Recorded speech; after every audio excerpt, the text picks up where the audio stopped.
The Republican Party was founded in 1854 in response to the passage of the Kansas-Nebraska Act, which allowed for the expansion of slavery into new territories.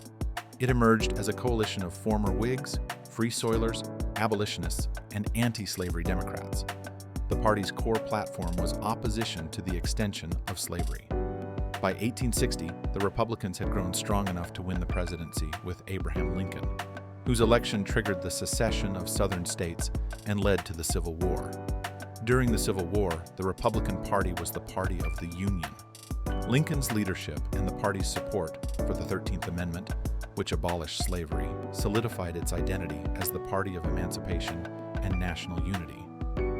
After the war, Republicans led the Reconstruction era, supporting civil rights for freed slaves and military enforcement of Reconstruction laws in the South. However, this led to fierce resistance from Southern Democrats. In the late 19th century, the Republican Party became associated with big business, industrial expansion, and high tariffs.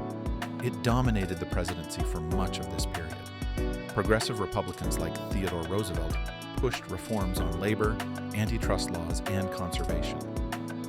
After Roosevelt split from the party in 1912 to form the Progressive Bull Moose Party, the Republicans lost that year's election. Republicans returned to power in the 1920s with presidents like Warren G. Harding, Calvin Coolidge, and Herbert Hoover, emphasizing laissez-faire economics. The stock market crash of 1929 and the onset of the Great Depression severely damaged the party's reputation. Democrat Franklin D. Roosevelt's New Deal realigned American politics.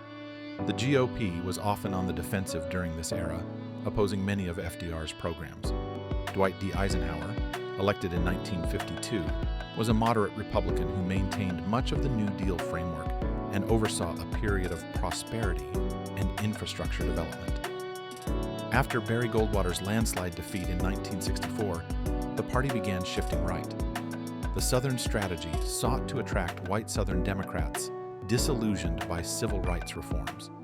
This strategy, along with concerns about government overreach and social change, helped elect Richard Nixon in 1968. Despite his resignation over Watergate, the party's conservative wing continued to grow. Ronald Reagan's presidency marked a major turning point.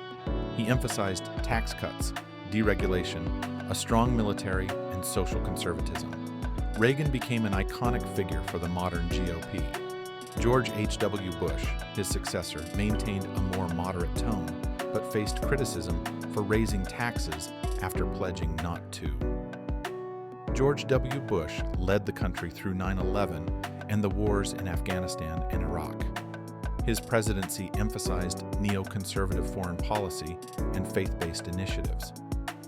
After Democrat Barack Obama was elected in 2008, the Republican Party saw the rise of the Tea Party movement, pushing for fiscal conservatism and limited government.